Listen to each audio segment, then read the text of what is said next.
when the data doesn't lie, but it doesn't tell the full story either, how do the jurors make sense of a digital trail? Because they got a lot of digital evidence that they've been having to dig through. And so let's just add to the pile more cell phone data and such that's in question. I've become a little bit fatigued and weary of this stuff just because phones and times and stuff like that. My phone might be 1 minute off your phone because I'm, Android and you guys are Apple. Sure, because you have an inferior device. Of course, you're just going to be wrong. Or like I use an AirTag for Tilly. So like I have a 3-year-old toddler, and so if she's not in my presence, there's an AirTag like in her book bag when she's at school, etc. But that AirTag doesn't show me, like if she's on campus at her preschool, it doesn't show me if they maybe go to a different part of the building. It shows me that she's located at that address, right?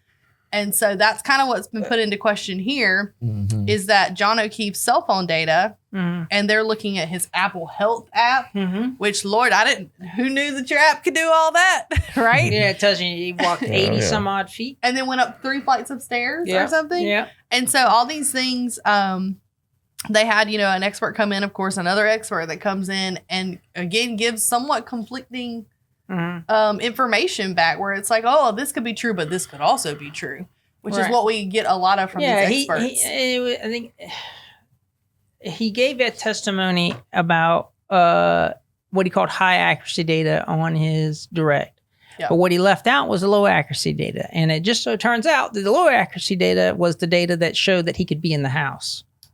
Right. And it's like, you didn't mention that. And the cross, I thought they did a great job. Oh, yeah. Killed him. Of saying, you didn't mention this, you didn't mention this, you didn't mention this. And all this stuff is harmful for the Commonwealth's case. And I thought that the defense did an excellent job with taking him apart on that. And I think it was a mistake or a misstep by the prosecution to not go into the fact that low accuracy data showed this, high accuracy data showed that, and right? to get it out of the way. Yeah. So take away the sting. Yeah. That was a mistake. That was a real mistake, I think. But there's another case that y'all talked about too before that had a lot to do with. Well, that's what I was going to talk about. I mean, this case is a little bit different than the other one. To me, it's frustrating as a lawyer when you have to spend just an ungodly amount of money and resources to get these experts, and then the experts essentially kind of wash each other out, and then it goes back to the facts. But if you don't do that, then you'll get destroyed, and that is very frustrating.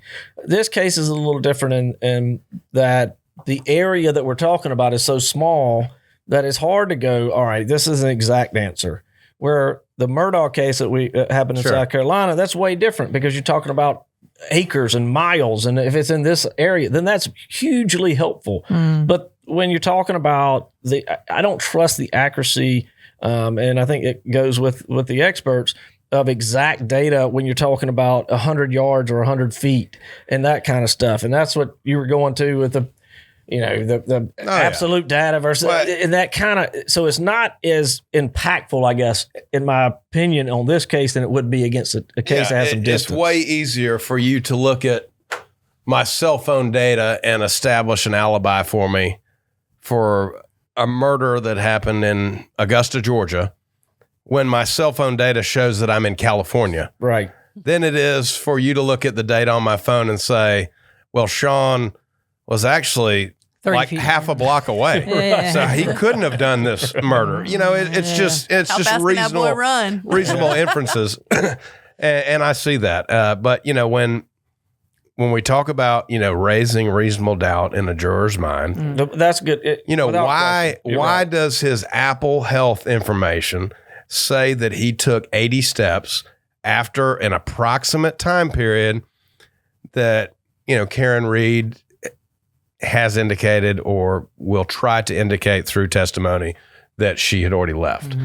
Because her testimony, if she was to testify, would be that she dropped him off and that she saw him walk in the house.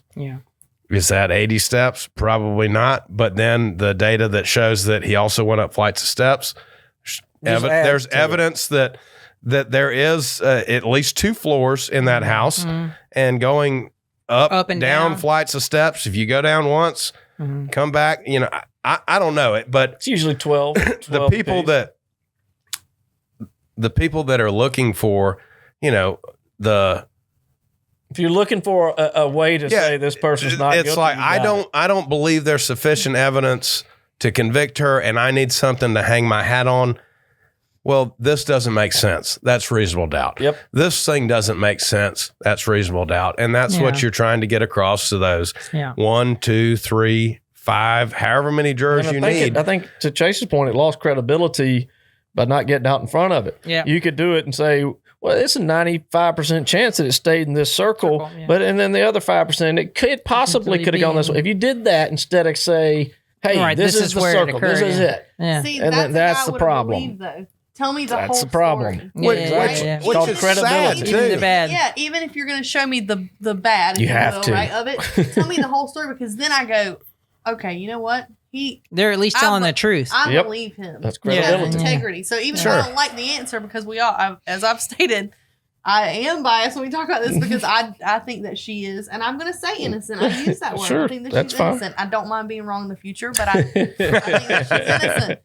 But to that point, even if I didn't like the answer, I would still trust his testimony as an expert, because he gave me all the facts. Right. When you give me half the story, I don't like that. I don't trust it. And that's the lawyer's job. And Yeah. That was a mistake. Well, and some of those things confuse me too, because if I was somewhere that I had good cell phone reception and I sent Reed a text message and said, hey, come pick me up here, and dropped him a pin, that pin's going to be like latitude and longitude where I'm at. That's pretty tight. Yep. It's not going to be like Sean's somewhere in this block, find him. It's going to be tight. So come right to this. how come this other data that is captured by the devices has these broad, it could be within 30 meters of wherever this type thing is. Yeah, I mean, the digital evidence is stacking up in a way that's problematic for the prosecution. And I'll say this is just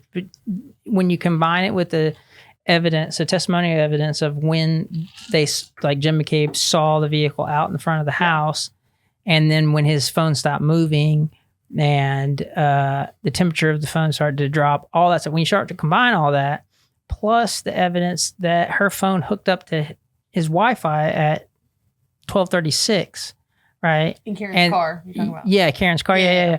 That it was there, and they're alleging that the accident occurred somewhere around 12:31. That timeline is getting messed up, and and the jury is looking for a leader in that room. They're looking for the person that's going to be telling them the truth. And then when you are telling them, it happened sometime around here, and then even that sometime around here doesn't work because of all the other facts that you're saying, that becomes real problematic. Well, and then we should have a video timestamp of when she got home as well on the camera on the driveway. Well, it's a lot of timestamp issues, and we can't go into all the timestamp issues, Sean. Might be 2, might be 6. I don't know. I don't know. But I think I read somewhere in an article that the jury that they were trying to, and whether some of these articles that I read in our research, who knows? Like, I mean, the most of them are news sources, but some of them are opinion pieces. And so this is not my necessarily opinion or expert opinion by no means, but the comment was that they had strategically tried, both sides had tried to find a jury because they knew all this digital evidence was something they were all going to have to talk about. They tried to find people that they knew in the jury would understand it and comprehend it. And that was very deliberate in how they chose the jury, because they wanted to make sure that when they're presenting all this stuff, because both sides were going to have to. That's common. You're gonna look at. They're looking for a different kind of. That's just. I mean, that happens on every case. They did in the first trial. You're looking at the case you got and what you're going to present. And like Chase, you've talked about, you've had different advances from the prosecution, and there's going to be different ones from the defense. And so you do that with your theme of your trial, and you look who's going to match the theme of your trial. So that's if you don't do that, then you're not doing your job. Yeah. I mean, you have to do that. But what's interesting about that, and I think that's what comes back to the whole beyond a reasonable doubt, is when both the defense and the prosecution thinks that the evidence or the data, the scientific evidence is going to prove their case, then you're starting to get into some. It's like, well, somebody's wrong here. That leads exactly what Sean's saying. If somebody's wrong, then it's not beyond a reasonable doubt. Right. That's somebody's clearly wrong. It's in a civil case. That you can make two different conclusions based on motion, data. Then that's a problem. That's a real problem. For more courtroom hot takes and breakdowns from the Karen Reed trial, make sure you follow our channel. Stay plugged in.